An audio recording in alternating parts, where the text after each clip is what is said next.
Welcome to the Driving Change podcast on the Evergreen Podcast Network, where we live at the intersection of neuroscience and storytelling. If you love great stories and you love understanding the mindset it takes to be a world-class change agent, then join us as our fascinating guests from all walks of life unpack their unique journeys of perseverance and passion, of expertise and experience, and be inspired to use your own story to drive change.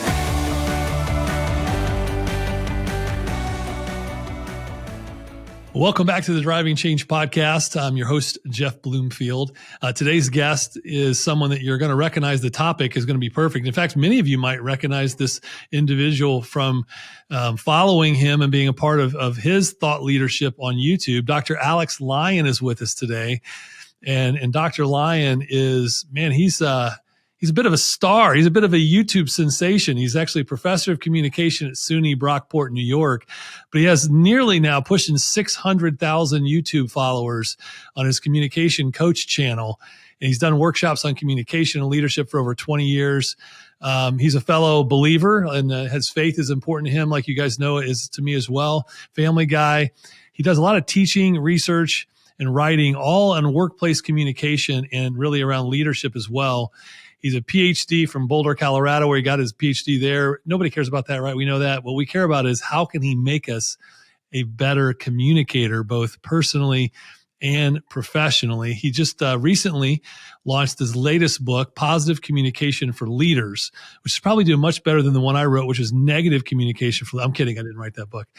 And I think we're going to get into that a little bit as well. There's some incredible, just practical ways to communicate more effectively in that book. We'll talk about that as we go along. So, Alex, welcome to the show.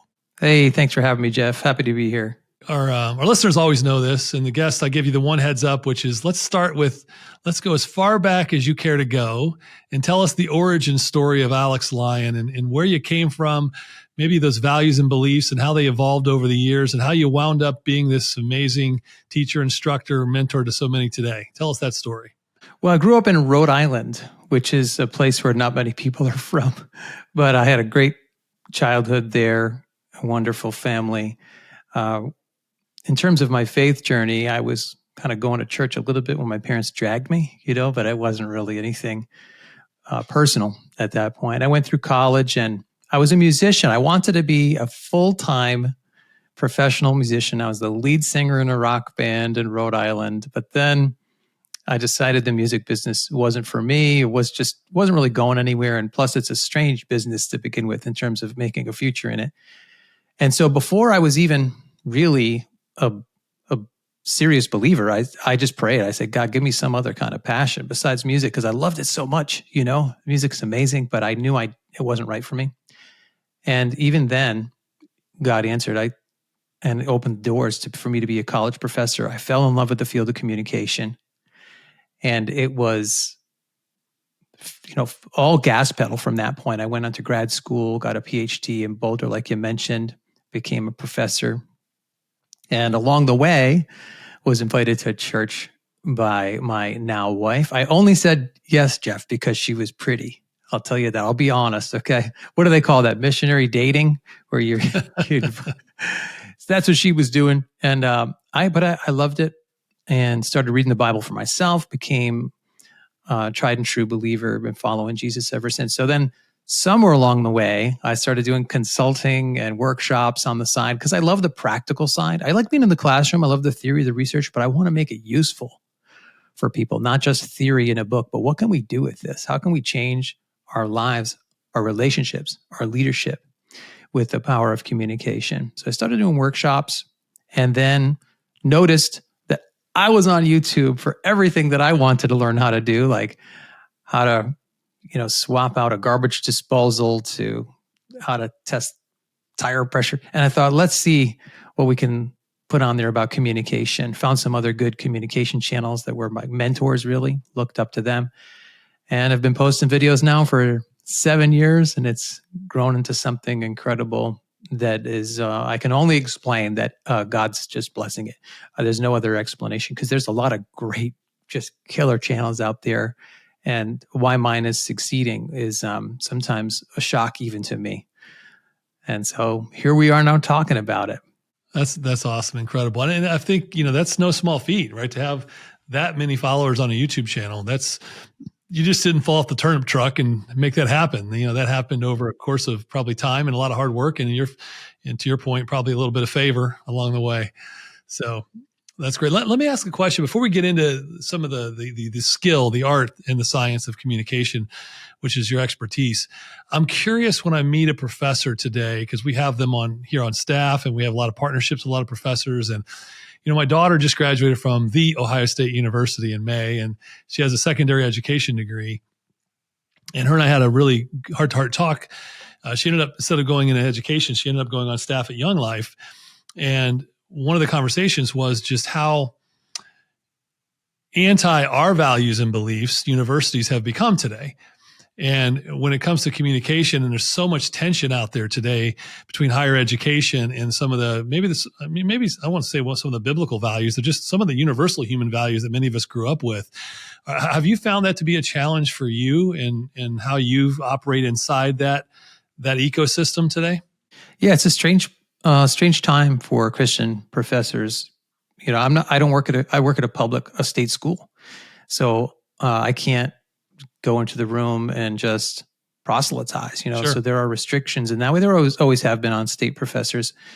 But more than that, there is a strange movement over the past at least 5 years, maybe 10 or more, where there's a lot of politics in the classroom. Never before, to levels I've never seen when I was going through school. I barely knew where my college professors stood politically, ideologically when I was a student, but now it seems like the main conversation, is values. And oftentimes those values are not the values that I believe in.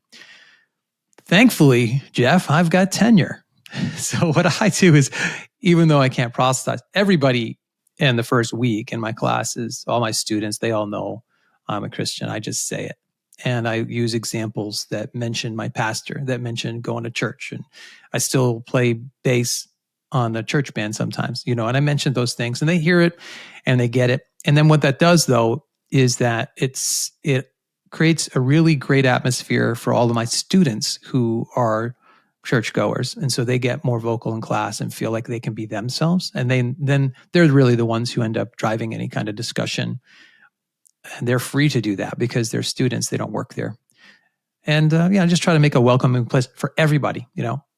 I love everybody. Well, as they say, the best sermons are caught, not taught, right? And I think just the way you carry yourself and the way that you treat others and the way you lead them is a great example of that. And I feel like, and not to take this down, we'll move on from this subject, but it's been on my heart for a while too, as the year comes to a close and you reflect on another year.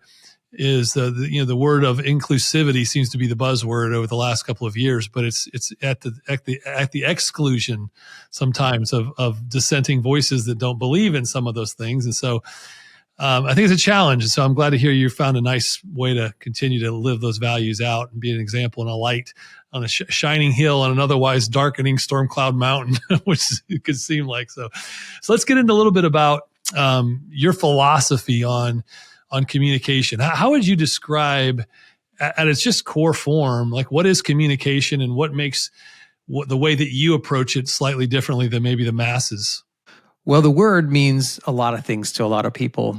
As I say, you could ask 100 people to explain what communication is and you'll get 100 different answers. So there's really no wrong answer, but I really see communication as a skill set, just like any other skill set, a learnable set of very concrete behaviors that you can put into practice to have a greater impact.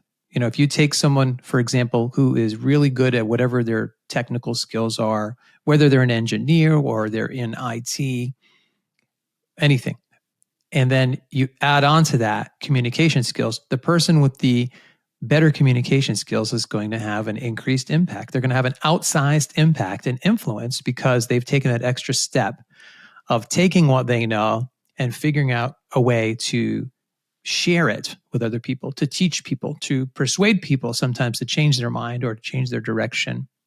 So I see communication as a skill set to co-create and collaborate, to share information, and to build relationships. And I don't really think that I see it all that differently than other people.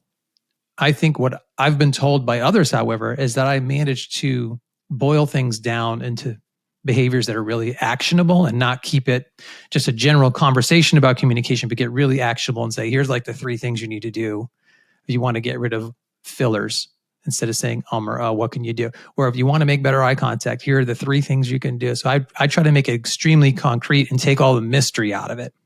What? Wait, you mean you're an academic and you're trying to be practical and application, not just theoretical? Who are you, Alex? I don't even know. Yeah. Well, no, you're not wrong about that. You're not wrong because I work in a great department. My colleagues are all amazing, but I think that you're right. Academia has a reputation for being all theory, no practice, being very ivory tower and separated from everything that's happening in society. And I think that's a wrong turn. Yeah. I think if we don't equip people for real life, not the classroom, but not just a discussion behind the walls, but for real life, if we don't equip them to do that, I don't think we're giving them their money's worth. So I really focus on being practical, equipping them for the real world so they can go out there, tell their story, share their message. So I was doing a keynote last week with a group of leaders out on the West Coast, and I have a slide, and I like to have a little bit of fun with it. And I asked the group, and I would love you to expound upon this, is I asked the group, just with a sentence that's typing up behind me, are you a good communicator? Yeah. And that's the only line, that's the only question that's on the slide. And I look around this room of 500 people, and I'm like, what do you think? Are you a good communicator? Whew, that's a tough question for a lot of people. And I had, some people nodding yes, and some people shrugging their shoulders, and some people shaking no. And then immediately it follows, the next question follows, how do you know? Right. I guess that's the question that I would pose to you today is, how does one know they're a good communicator or not? Yeah. Well, a lot of people think they're good communicators, and you're right about that. Like if they talk a lot, if they talk easily, they think I've got the gift of the gab, some people call it. Well, it might not be a gift for the people around you. If you're a motor mouth, if you're going on and never asking anybody any questions. So how do you know? It really often depends on how people are responding. You may think you're a great salesperson, for example, and I don't teach sales, but like this is a great example of how you can measure this. You may think you're a great salesperson, but if you're not selling anything, if the customers aren't responding, then you're probably not a good salesperson. And in the same, or you're a stand-up comedian. If you think you're funny, but the audience doesn't laugh, then maybe you need to keep working on your jokes. So I always say, well, how are people responding? If they are giving you feedback that you need to work on some things, some obvious skills, then you probably need to work on them. If, however, they are complimenting you on your presentation or how you run meetings or how you handle Q&A, then that's positive feedback. So I would say it all comes down to feedback, how people are literally telling you you're doing or how they're responding. They might not say directly, Jeff, I have no idea what you're talking about when you tell stories, but you can see the feedback on their face. You can sense the non-response when your story just sort of dies, you're dying up there and you don't realize it. You have to pay attention to feedback. That's how you know. And that's so interesting too, is that emotional intelligence plays such a huge role in that, because if you have low self-awareness and you're not actively paying attention, and you're not either, asking for that feedback or at least paying attention to the feedback around you, whether it's, to your point, whether you're in a sales conversation or a coaching conversation with an employee, or maybe you're presenting something, or heck, maybe you're trying to get your kid to eat broccoli. If you're not paying attention, you have low self-awareness.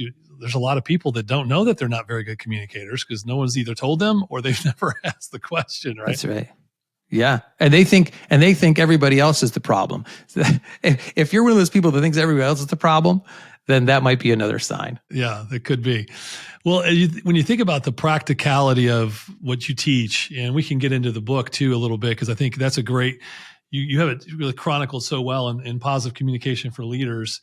How did you come about that book and the way you approached it? Because you approach it very specifically and almost linearly, but very applicably to topics. Like here's a from a skill standpoint. And the reason I'm asking this is I talk to a lot of folks about, especially as a leader, we tend to communicate, well, not just a leader, everybody. We tend to communicate intuitively, but not intentionally. So therefore not consistently because we haven't looked at it as a skill, to your point. So tell us a little bit about how you tackled the outline of that book and why you chose the topics that you did. The book was inspired by Julian Miravel, the co-author of the book. Julian Miravel, he's a good friend. We've been friends since grad school, literally decades ago now, and we've written on and off together and collaborated.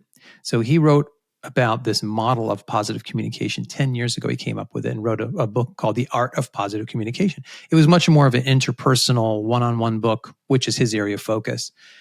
And then he said to me, man, I want to write a book, but all of these people I'm pitching it to keep saying, you need to write a leadership book on this. And I said, yeah, we talk all the time. So I said, yeah, I want to write a leadership book on communication, but I can't quite seem to find the right focus. And it was like, we were like, hey, wait a minute, are you thinking what I'm thinking?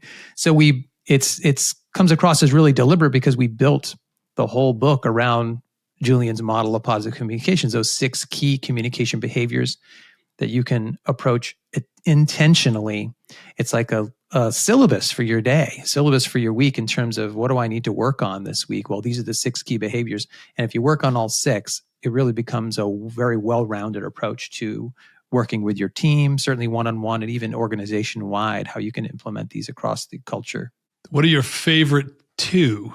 I don't want to give them all away because I want people to go get the book, right? So what are your... I'll tell you one that's my favorite because no one talks about it. But the first key skill is greetings. Greetings set the entire tone for how the rest of the conversation goes. And we know this because if you ever get blown off, someone's ignoring you and doesn't really connect with you in the beginning of a conversation, it becomes really strange to keep going, especially if you have to work with that person after you feel slighted or even insulted. Sometimes you'll say hello to someone and they won't say hello back in the office. And that's when the relationship starts to get sour. When we don't greet each other well, we don't respect each other, we don't connect with eye contact, with hello, with how are you. We don't do those pleasantries. We used to do that, I think, culturally, and we've moved away from that. So greetings is one that we hit pretty hard right in the beginning of the book. And if you can start the conversation on the right foot, you're really setting yourself up to collaborate in the rest of the conversation on task. So that's probably my favorite. So why do you think people struggle with that skill? We struggle because greeting is all about moving in the direction of others. And that means that you're making the first move. You're putting yourself out there. And anytime you walk up to somebody, you could try to greet them, you could get rejected. You're taking a step. And it's like asking somebody out. Like when I first asked my wife out and she said, no, thank you. I'm not interested. You think, oh, wow, I really wish I wouldn't have had that conversation. That's usually not that dramatic day to day, but someone just might ignore you or not give you the warmth you were hoping for. They're not reciprocating. So you're putting yourself out there. You're risking rejection and it feels awkward. We're much more comfortable having people initiate and start the conversation with us, approach us. But initiative is hand in hand with leadership. So we're saying in the book, this is a leadership behavior. You have to initiate conversation, move in the direction of others, break the ice. And by the way, Jeff, anytime you have a difficulty with someone, whether it's a coworker, a spouse, a supervisor, the first thing that disappears is the greeting. We withhold the greeting. We don't want to face it. It's difficult. And so that's why we believe it's one of the most pivotal behaviors, because if you don't start there, you can't go anywhere in the relationship. That's really, really big right there. I want to pause there for a second because I'm thinking about just all different interactions. It doesn't mean the relationship is necessarily damaged, but there could be some level of so in my mind, and correct me if I'm wrong, because I know when we look at the the neuroscience behind self-preservation and risk of loss and fear and how the brain operates that way and all that kind of stuff, it really inhibits us from doing these things. But what you're getting at that I haven't thought about in this vein before is either the relationship might not be damaged, but I might be so focused on self that I haven't even considered another person. So therefore that's self-serving. So that should give me a pause. Or the other is there is some tension there and I don't realize it, but subconsciously I'm not willing to greet because I don't want to address the potential tension. Is that what you're saying? 100%. You're right on the money. And so what we're saying is, yeah, you might need to take some time, right? Sometimes you need a little break you need a little break. But then whose responsibility is it to reconnect, to initiate again? You can't put that on the follower to say, I'm going to get, extra courageous today and go say hello to my boss. We're in a role. If we're a follower, we're in a role, and the leader is supposed to lead. And we believe that one of the communication-based responsibilities for leaders is to connect with their people. And so it's up to the leader to connect. And leaders go first. And that's always been Yep. And I think the other piece too, just from a psychological standpoint, is there's been so much work done over the last decade on vulnerability, right? And that many times as leaders, when we have the title of leader, therefore we're supposed to have the answers, and we're not supposed to necessarily show vulnerability. And so it can bleed over into some of that where we're almost selfishly withholding that greeting, where a follower's desperately wanting connection, but we're either unintentionally or intentionally withholding that, either because we don't want to be vulnerable, because we fear what vulnerability could lead to, or we are just trying to show that we're all credibility all day, which is not going to drive the deep level of connection and trust required to be an effective leader. That's how I've always looked at it. I don't know if you have any thoughts on that. I do. And you asked for two and I only give you one. So here's my second favorite now that you mentioned it: disclosure. And self-disclosure. Leaders do not naturally gravitate toward talking about who they are, what their story is, who they are outside of their role, even a little bit, because of that barrier, that shell, that mask that leaders often wear. We're supposed to be invulnerable, and sharing about even our small weaknesses makes us feel vulnerable. It's this thing that I've been talking about. I have a magic wand right here. So here's what happens when you disclose, when you say, here's a little bit about me. Here's a weakness that I have, a small weakness. We're not saying you got to, tell everybody everything about yourself, but something that you struggled with maybe in the past, a little failure that you got past. You're disclosing about your background. And like a magic wand, one of the most common things that will happen is the other person will reciprocate. They will disclose something similar. And that's when you literally feel your emotions change. You feel yourself bonding in relationship with the other person over your self-disclosure and reciprocity. It's like exchanging holiday gifts.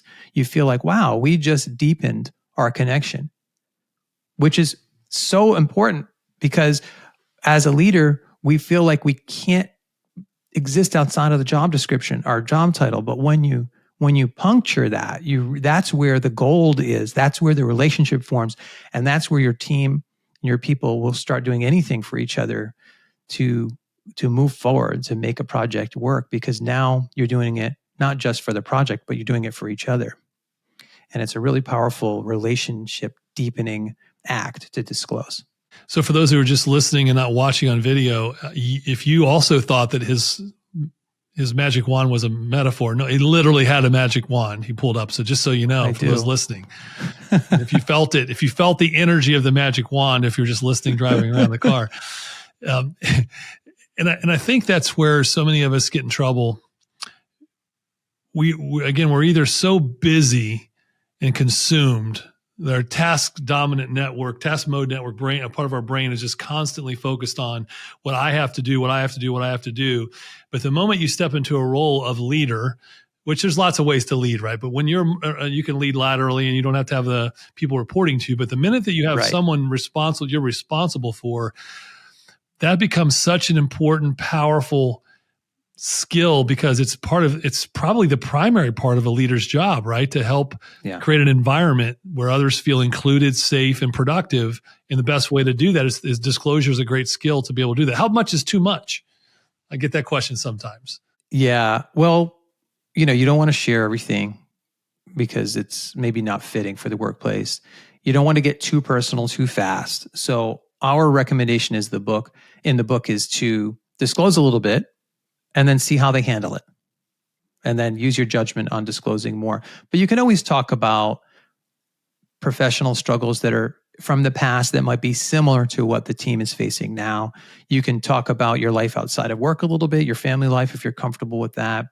You can, share a bit about your life's journey. You don't have to tell people like some health problem, right, that you're struggling with. You might say, I'm struggling with some health stuff without disclosing, just so they don't jump to conclusions about what's going on with you. And they might fill in the blanks in unfavorable ways. But, you have to use your judgment. Every situation is different. We were working with a lady not long ago that she was the only female on the team. And she's like, these guys do not want to hear about my family life and whatever. And we said, we get it. Use your judgment. You have to read the room on your situation. We're not saying tell everybody everything, but most leaders we know can go a little further. And you'll often be pleasantly surprised at the results when people start reciprocating and you feel the team bonding. Yeah, and I don't know if it's been I would imagine it's been your experience as well, but in our world, leaders will constantly make excuses for why they don't do it. Yeah. And it's not really, because we make everybody that we've ever worked with, they got to develop their own leader why story. And they have to be able to communicate it into multiple situations, whether it's 5 minutes or 30 seconds. And it's got to be a little bit vulnerable. It's got to be kind of where you come from. It's got to be built on the values and beliefs that are universal. And it's got to be something that shows other people that you're a relatable human being. And, when you start to do that, it's so funny because it's so uncomfortable for most people because they're in a situation, i.e. a workplace environment, where historically they've been conditioned to not do that. That's right. And so how do you coach people out of that to where they see it as a superpower more than the kryptonite that their self-preservation brain is telling them it is? It's funny that you bring up superpowers because I'm a big fan of Marvel comics and Marvel movies. And many decades ago, their superheroes were perfect, but the creator Stan Lee said, we've got to make them more relatable.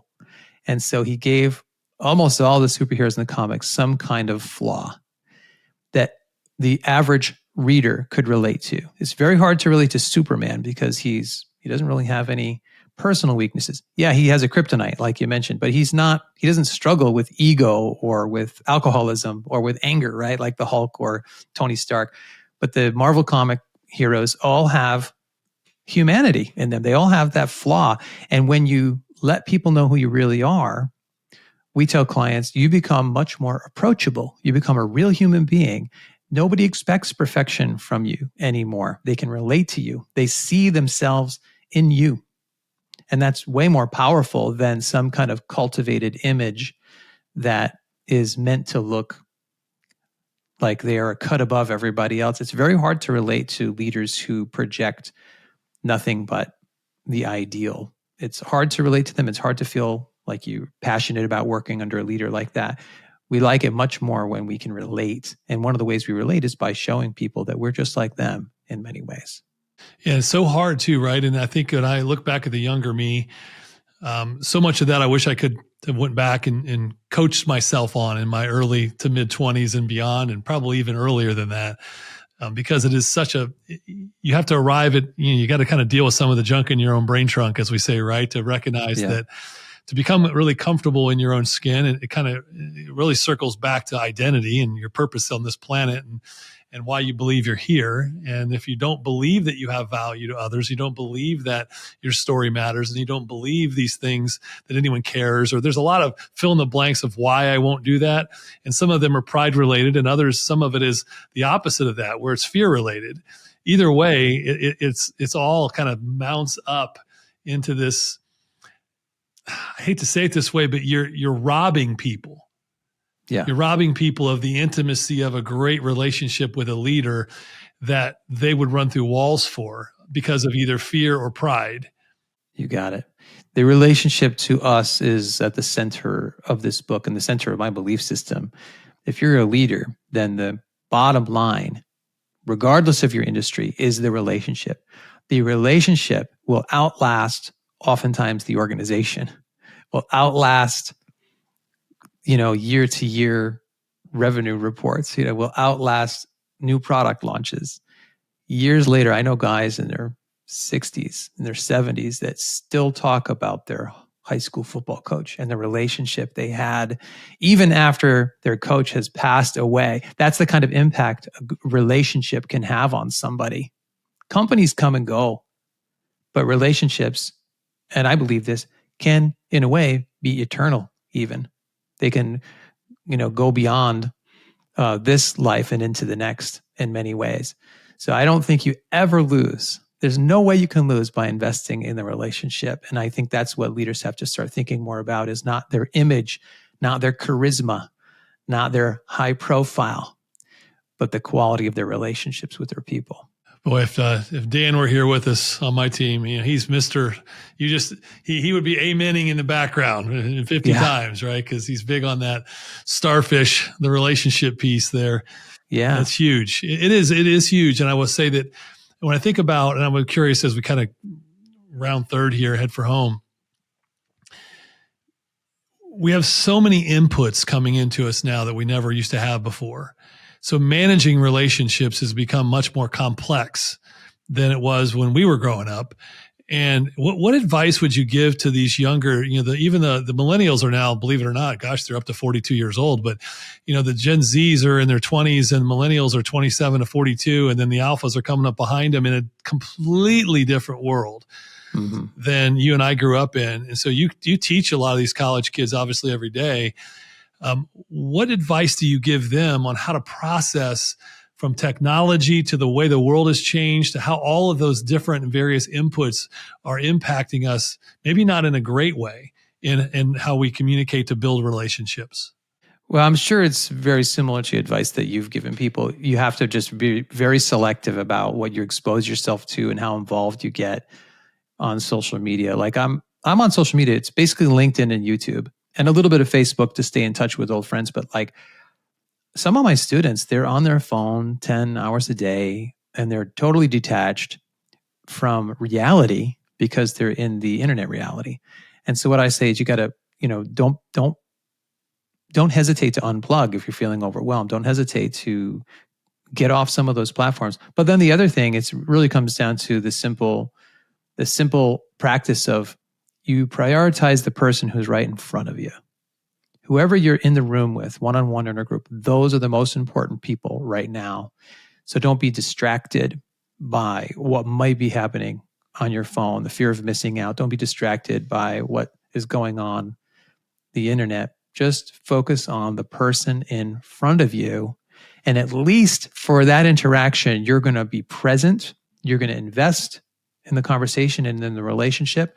And it'll probably go much better than if you were somewhere else in your mind, because all of that you mentioned, Jeff, it's not just when we're looking at it, but it stays in our mind. It clutters us up and it fogs our thinking. So focus on the relationship, put your phone away, put it out of sight and turn it off completely. And I think that is the discipline required to do that for the younger generation. And I'm trying to appreciate it, right? And try to have a little empathy for them. We didn't grow up with it. So yeah, we can set it. It's still, by the way, we've looked at it and there's tons of people looked at the studies on it. It has the same reaction in the brain from a dopamine elevation standpoint as cocaine. Yeah. Our that little phone does in our pocket. And so we're raising two generations now that are becoming addicted to it, just like it's a drug. And it's hard to just say, put it down. You wouldn't tell a Coke addict, hey, just stop using Coke. We'd give them help. So I'm not suggesting we need to put all of our kids in technology rehab, but there is a discipline required, right? To be able to do that, because their brains have rewired themselves for that dopamine response reward of being on that technology. Yeah, it is a tough nut to crack. So I'm Generation X. So I honestly can leave my phone at home and not realize I left my phone at home for a long time. I'm not tied to it. But younger people it's the first thing they do. And the last thing they do each day is they get on their phone. And so it's a tougher nut to crack for younger people in terms of the addiction level connection they have to it. I'll give you that. But I mean, it really does start with just daily choices. Like if other people in the room, it doesn't take too much discipline to turn the phone off and pocket it, at least for that 10 or 20 minute conversation. You got to start somewhere. It's so true, right? Well, that's back to the tiny habits stuff, right? That's so good. It's funny you say that. As we close, I was thinking, I'm Gen X as well. When I say all the time when I speak, like Generation X is the greatest generation. I get eye rolls. Obviously, most of the greatest generation have passed away now, so we're going to reassume that mantle. The Boomers will just forget about it. You guys, the Boomers, forget about it. No, but I was thinking about that. When I would leave home, I would panic if I didn't know where my wallet was. Yeah. That was the thing. Like, oh my gosh, where did I leave my wallet? And now our kids are, oh my gosh, where's my phone? And then I realized when my son was home for break recently, he's a freshman in college, his wallet is attached to his phone. Right. Like it's literally magnetized to the back of his phone. I'm like, it's the same thing for him. It's all in one location. So, well, where can folks learn a lot more about you? I know we've got several websites we can go to, your personal website, your book site. We can get you on LinkedIn, YouTube. Tell us a little bit about specifically where we can learn more about you. You can always find me on YouTube. It's Communication Coach Alexander Lyon. And then I am really loving LinkedIn lately. So feel free to come find me on LinkedIn. Over there, it's just Alex Lyon instead of my full name, I believe. So you can find me there and you'll see my face. I look like a communication coach. Yeah, perfect. And the book is called Positive Communication for Leaders. It's available on Amazon and probably everywhere else you get your books. You can also go to positivecommunicationforleaders.com if you want to learn a little bit about the book and buy it from there as well. Well, Alex, this has been a privilege. I'm honored to have you on the show. It's always great talking to a fellow communication junkie, as we've been talking about addiction. I'm addicted to that same thing you are. Best of luck to you. We'd love to maybe have you on later in the year, next year, and get an update from you and see how things are going. That sounds great, Jeff. Thanks for having me.